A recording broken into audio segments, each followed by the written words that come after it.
अस्सलामुअलैकुम and welcome to my channel. I hope your all will be doing good. आज हम पढ़ेंगे biology का chapter number 8 that is called nutrition और इसका जो सब टॉपिक हम पढ़ेंगे that is components of human food. So let's start with introduction. अगर हम ह्यूमंस और प्लांट्स की बात करें तो जो ह्यूमंस होते हैं उनको न्यूट्रिशन की रिक्वायरमेंट जो है वो ज़्यादा होती है एज़ कम्पेयर टू प्लांट्स। इसी तरह हमारी जो बॉडी है इसको जो बेसिक न्यूट्रिएंट्स चाहिए होते हैं ज़िंदा रहने के लिए उसके अंदर carbohydrates, lipid, nucleic acid, proteins, minerals और विटामिन्स आ जाते हैं। इसके अलावा हमारी बॉडी को न्यूट्रिएंट्स के अलावा वाटर जो है ये भी हमारी बॉडी को प्रॉपर फंक्शनिंग के लिए ज़रूर चाहिए होता है। So firstly we will discuss carbohydrates. Carbohydrates जो हैं ये हमारी बॉडी के अंदर basic source of energy provide करते हैं हमें, ताकि हम डेली बेसिस के सारे काम इजीली कर सकें। इसके अलावा हमारी जो टोटल डाइट हम ले रहे होते हैं वो उसके अंदर कैलोरीज होती हैं, वो हमें कैलोरीज प्रोवाइड करती है यानी एनर्जी प्रोवाइड करती है। और जितनी अमाउंट ऑफ कैलोरीज हमें डेली बेसिस पे चाहिए होती हैं उसकी ऑलमोस्ट 50 to 60% जो कि हाफ से 2/3 ऑफ द टोटल कैलोरीज बनता है वो हमें कार्बोहाइड्रेट्स प्रोवाइड कर रहे होते हैं।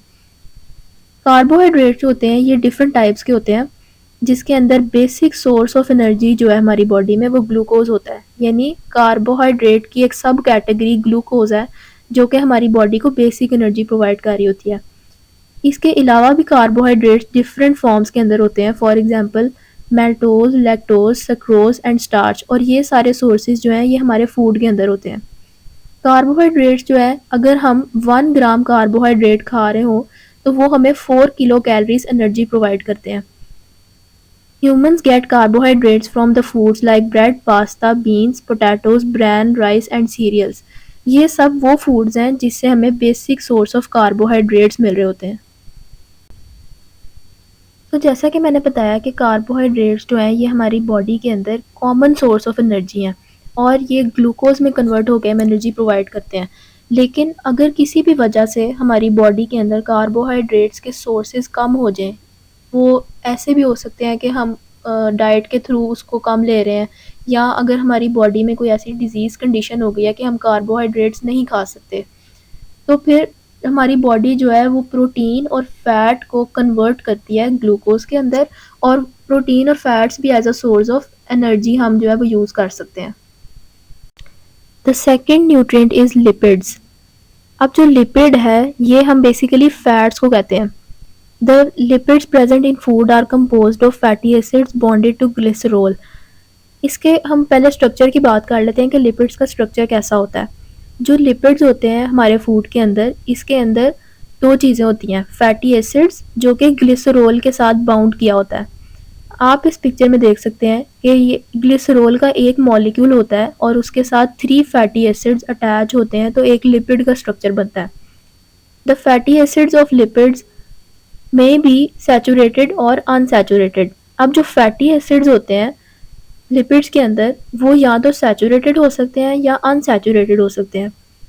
सैचुरेटेड फैटी एसिड्स वो होते हैं जिसके अंदर कार्बन एटम्स हाइड्रोजन के साथ अटैच होते हैं। आप इस पिक्चर में देख सकते हैं ये एक सैचुरेटेड फैटी एसिड की एग्जांपल है।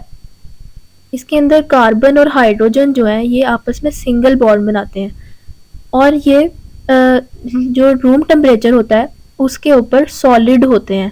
फॉर एग्जांपल आप लोगों ने बटर देखा होगा, इसको जब हम रूम टेम्परेचर पे रखते हैं तो ये सॉलिड फॉर्म में होता है, और इसके अंदर अबाउट 70% सैचुरेटेड और 30% अनसैचुरेटेड फैट्स होते हैं। The next one is unsaturated fatty acid.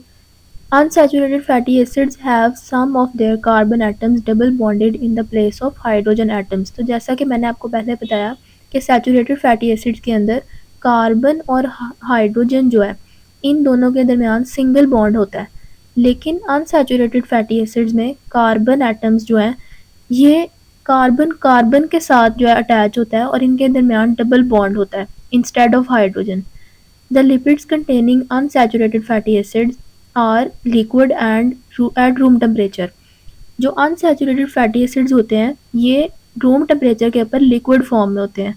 For example आप लोगों ने सनफ्लावर ऑयल या डिफरेंट ऑयल्स देखे होंगे, वो जब हम रूम टेम्परेचर पे उसको रखते हैं तो वो लिक्विड होते हैं, या जो हम डेली बेसिस पे अपने खाने में ऑयल वगैरह यूज़ करते हैं, वो भी अनसैचुरेटेड फैटी एसिड्स होते हैं। और सनफ्लावर ऑयल जो होता है इसके अंदर अबाउट 75% अनसैचुरेटेड फैटी एसिड्स होते हैं। तो अब हम डिस्कस करते हैं लिपिड्स के कुछ फंक्शंस को। सम पीपल से कि लिपिड्स जो हैं वो हमारी बॉडी के लिए बिल्कुल भी ज़रूरी नहीं होते और हमें इनको अपनी डाइट में नहीं लेना चाहिए, लेकिन ये कंसेप्ट बहुत गलत है। लिपिड्स जो हैं वो हमारी बॉडी के लिए बहुत ज़रूरी होते हैं और इनको थोड़ी बहुत अमाउंट में हमें लाजमी अपनी डाइट में लेना चाहिए। सबसे पहला फंक्शन लिपिड का ये है कि हमारे बॉडी में जो हार्मोन्स होते हैं उनकी फंक्शनिंग के लिए इम्पॉर्टेंट होते हैं। सेकेंडली, हमारी बॉडी में नर्वस सिस्टम होता है जिसके सेल्स को हम न्यूरॉन्स कहते हैं, और उन न्यूरॉन्स की जो स्ट्रक्चर होता है उनका, उसके अंदर माइलिन शीथ होती है जिसका मेजर कंपोनेंट जो है वो लिपिड्स होते हैं। अगर ये लिपिड लेयर ना हो बॉडी के अंदर तो हमें सर्दियों में बहुत ज़्यादा सर्दी लगती है। Lipids are also extremely useful energy sources. जैसा कि मैंने पहले बताया कि कार्बोहाइड्रेट और प्रोटीन्स जो हैं ये भी हमारी बॉडी के लिए एक मेजर सोर्स ऑफ एनर्जी हैं। इसी तरह लिपिड्स भी एक इम्पॉर्टेंट एनर्जी का सोर्स है। पहले मैंने बताया कि कार्बोहाइड्रेट्स जो होते हैं, हमारे 1 ग्राम कार्बोहाइड्रेट हमारी बॉडी को 4 किलो कैलोरी एनर्जी प्रोवाइड करता है, जबकि लिपिड जो है ये 1 ग्राम लिपिड जो है ये 9 kilo calories of energy provide करता है बॉडी को। इंपॉर्टेंट सोर्सेज जो हैं इसके वो ये हैं कि हम डाइट में ऐसी कौन कौन सी चीज़ें हैं जिससे हमें लिपिड्स मिलते हैं। उसमें milk, butter, cheese, eggs, mutton, fish, mustard seeds, coconut and dry fruits आ जाते हैं। एक इम्पॉर्टेंट बात जो हमें जाननी ज़रूरी है वो ये है कि अगर हम अपनी बॉडी में बहुत excessive amount of saturated fatty acids add कर दें तो हमें कोलेस्ट्रॉल वगैरह का प्रॉब्लम हो जाता है, जिससे बाद में हार्ट डिजीज़ जो हैं वो होती हैं। इसमें ये होता है कि हमारी जो आर्टरीज़ होती हैं या हार्ट की जो वेन्स वगैरह होती हैं उसके अंदर कोलेस्ट्रॉल की डेपोजिशन होने लग जाती है, यानी कोलेस्ट्रॉल इकट्ठा होने लग जाता है, जिसकी वजह से हमारी आर्टरीज़ जो हैं वो ब्लॉक हो जाती हैं। तो इसीलिए हम एक्सेसिव फैट्स जो हैं हमारी बॉडी के लिए वो हार्मफुल होते हैं। The next nutrient is proteins. Proteins are composed of amino acids. Proteins जो होती हैं इनका स्ट्रक्चर जो है वो छोटे छोटे अमीनो एसिड से मिलकर बना होता है। Proteins are essential components of cytoplasm, membranes and organelles. Proteins जो होते हैं ये हमारे सेल के जो पार्ट्स होते हैं, फॉर एग्जांपल साइटोप्लाज्म, मेम्ब्रेन वगैरह, और ऑर्गेनेलीज जो हैं ये सब प्रोटीन से मिलकर बने होते हैं। They are also major components of muscle, ligaments and tendons.